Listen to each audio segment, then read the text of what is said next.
Losing a parent is with no doubt frustrating. The idea of becoming an orphan is one we all dread.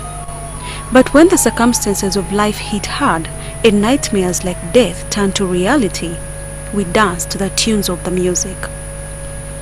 Livingstone Ssempebwa and Francis Sekatawa are two teenagers that have had their own shares of experience on learning how to cope with independence after the loss of their mother. You could probably think life for them will be fair compared to total orphans, since their father is still living. Just like ourselves, you will equally be shocked at their story. Tata aliwa. Tata aliwa. Aliwa. Abere yo wansi mu lukola. Tabera namwe. Abera nani? Abera mukazi we ko yafuna omulala. Kati mo yasalawo abaleke wano gwe ne muganda wo. Twalonze ne mama n'oyo Seeka. Mama nafa. After the demise of their mother, Livingstone and Francis did not simply suffer from the loss of their comforter and guider, but the oppression of abandonment by their father. Tata wa mwabawa ku buyambi. Tatuwa buyambi. Wali osituseeko n'ogenda n'omunoonya okumusaba ku buyambi. Nze sibireeko simusaba, ze mafunyeewo ze tweyambisa. On our first visit, the teenagers were putting up in a dilapidated structure and barely had anything to survive on. Livingstone looked bitter at life, but still managed to make ends meet and have his still innocent-looking brother have an education. Kati ne Francis naye akola? Asoma. Asoma wa? Asoma Masireba. Ali mu kibiina kyakumeka? Ali mu kyakusatu. Francis ani amuweerera era gwe amuweerera? Nze muweerera, bwe bafunye ssente nga mpaayo. The story shook the nation and the world at large and attracted instant results.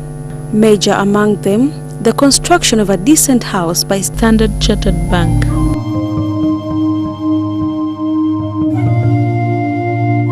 After a campaign within NTV and our ardent viewers, we were able to collect more house and food items plus money for them.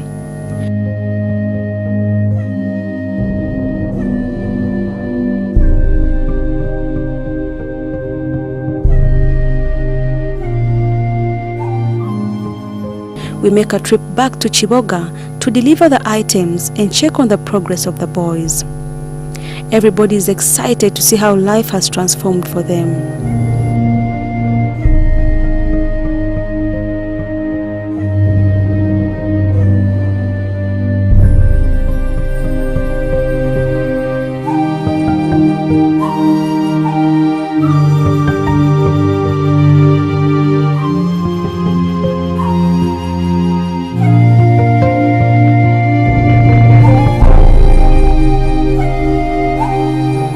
On arrival, we were welcomed by a now smiling Livingstone, who attests on how better and interesting life has become.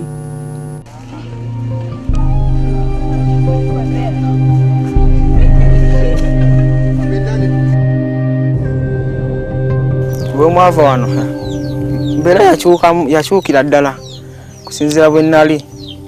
Empewo yali enfuuyiramu n'enkuba bw'etonnya enkubiramu. Naye kati muli sina kye mpulira.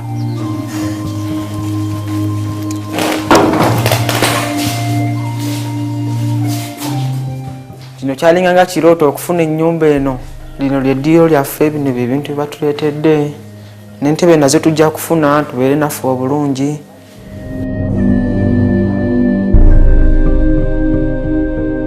Eno ly'ekkubo erigenda mu bisenge byaffe ebibiri.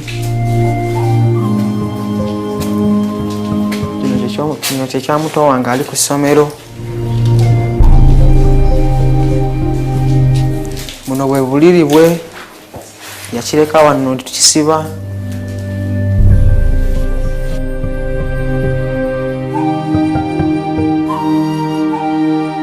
Kyekyange ekisenge. Ekyo kitanda kyange obuliri bwensulako. Zino z'engoye zange. Neebaza Katonda okufuna buliri nga buno eno nali sisulako. N'ekitanda buli kimu. Beebaza nnyo buli batukwatirako. okufuna ebintu nga bino tebajjanga okwo. Luli embeera yali mbi okusinga kati kuba twali tusula wansi nga nange sina kitanda. Mufaliso nali sirina, ne bulangiti yennyini nali sirina.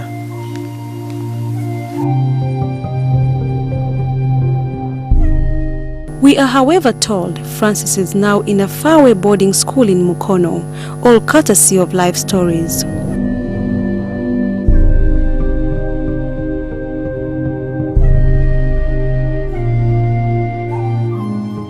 Tulira essanyu okutuzimbira ennyumba ng'eno ne tuwona eri abadde tufuuyisa empewo. Anti Nakimbugo we bagenda ku NTV ne Uncle Brian ne bajja ne batukwatako sitole zaffe zaali zitukwatako. Ne basobola okutuyamba okutuzimbira enju. Buli kimu kye batuyambye, emifaliso, bitanda, sabbuuni. Sekatawa naye taali bubi, nange siri bubi. N'okwebikula n'ebikula nga mbadde n'ebise nga ntuyanye. Ennyumba ebuguma, twawona empewo, emirimu gitambula bulungi, n'obulamu bulungi okusinziira bwe twali bwakyuka. Nabo bakiraba bulungi okusinziira gye twali. Beebaza abantu abatuzimbira ku nju, buli kimu okutuyamba bye batuyambye. Lwawo mulaba taata era bukyatuzimba eno ennyumba bukyatugiyingira simulabangako.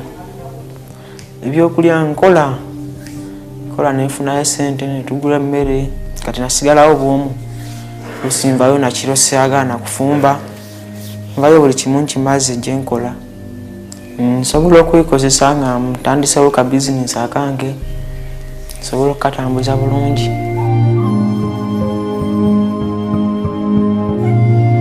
Tweyanziza nnyo mukyala Vako kutuleetera ssente zaffe ezo, bwaka butuuse tweyanziza nnyo, tweyanzeege ddala.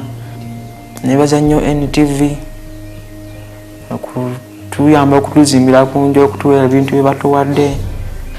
N'abalabi tubeeyanziza nnyo, tubeeyanzeege ddala. Kye mbagamba kuba na mpisa buteyisa bubi mu bantu nakuguma kuba naffe twaguma gye tuvudde si kumpi kutuuka ku nju ng'eno bintu kubifunawo ebiti. Sente ezo mplaningako okuweererako seeka oba kumuweerayo sente, sigadde nazo ngenda kufuna aka bizinesi ke nzikolamu. Beebaza nnyo abazituwadde nti tweyanziza nnyo, tweyanzeege ddala. For Livingstone, he can't find words adequate to say thank you to everybody that turned around their once hopeless lives. Wano we mmanju ennyumba yaffe tukomawo. Eno yetoyi yaffe, mujje mugirabe wano eno.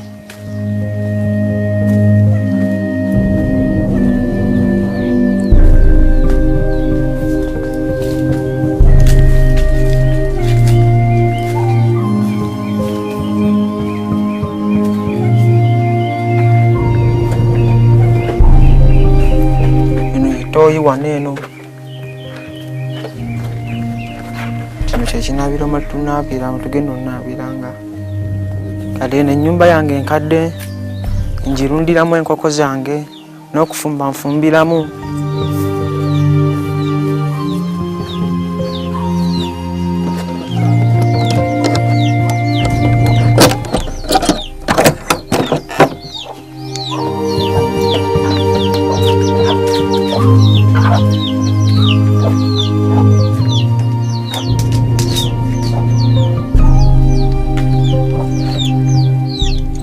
Enkoko zange zinnunda wano nzigaliramu n'ebisolo byemu zirya.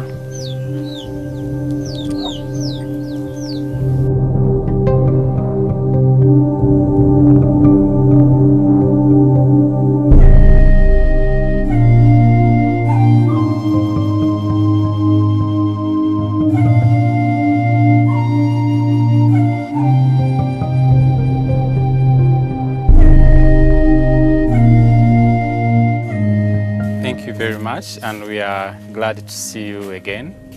My name is Brian Mtebi. I'm the founder of the charity organization Education and Development Opportunity Uganda that supports orphaned and vulnerable children in this community. Oh, it's been amazing from where the children were.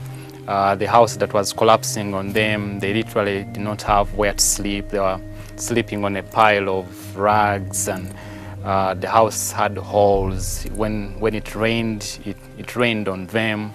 At night, it was all cold, but that's where they were. And thanks to NTV, when you came and we did this story, and we got support. People came and built this house for them. It's been transforming. You see, you can see the picture of the house that they were staying in to this new house that they have, and it's amazing. It's amazing. The boys are so happy. Everyone is happy. They have a bed. They have the mattress. You've seen how they are smiling all the way. They have the bed. That's something that they never dreamt of. And for me, I'm still humbled by seeing what God has been able to do for these children. Exactly. You see, after highlighting the story of these two boys, someone contacted me and was like, what's the need? I was like, okay, now we have built a house for these boys, but then we need to take them to school. We need to give them an education. A house in itself would not help. It was important, it was good, but then we needed to have something sustainable for these children. Then this woman, I said, okay, I'm giving a scholarship to the young boy, and take him to school. He gave me the directions, and then when just take the boy, everything will be covered. And we are so grateful, and the boy is happy and is in school once again, and he's all smiling, so he's very fine. So we are so happy seeing these children living a better life, having a future now. We are so grateful to NTV. Thank you, Frank Walusimbi. Thank you, Sidil Byaruhanga. Thank you, all the guys at NTV. You don't know what you have done to these boys. You don't know how you've done what you've done in this community. That kindness, and for me, that's what we ought to do. We have to reach out to give a hand to people who need our hand.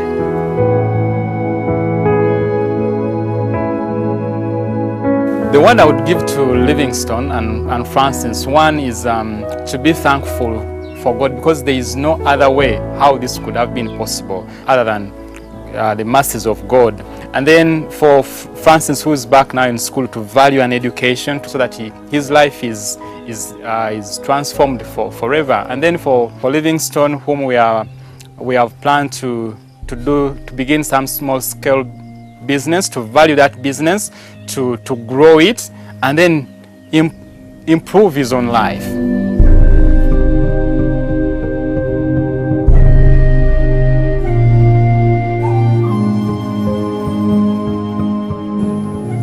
As Life Stories winds the 9th season and goes on a month's break, we would love to thank our viewers, but most importantly, the people that responded to critical stories like those in today's episode and went ahead to contribute the lives of the guests on the show.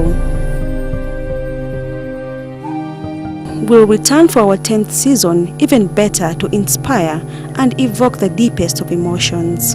Thank you so much, and keep the comments and likes coming on our Facebook page, NTV Life Stories. May God bless you throughout October.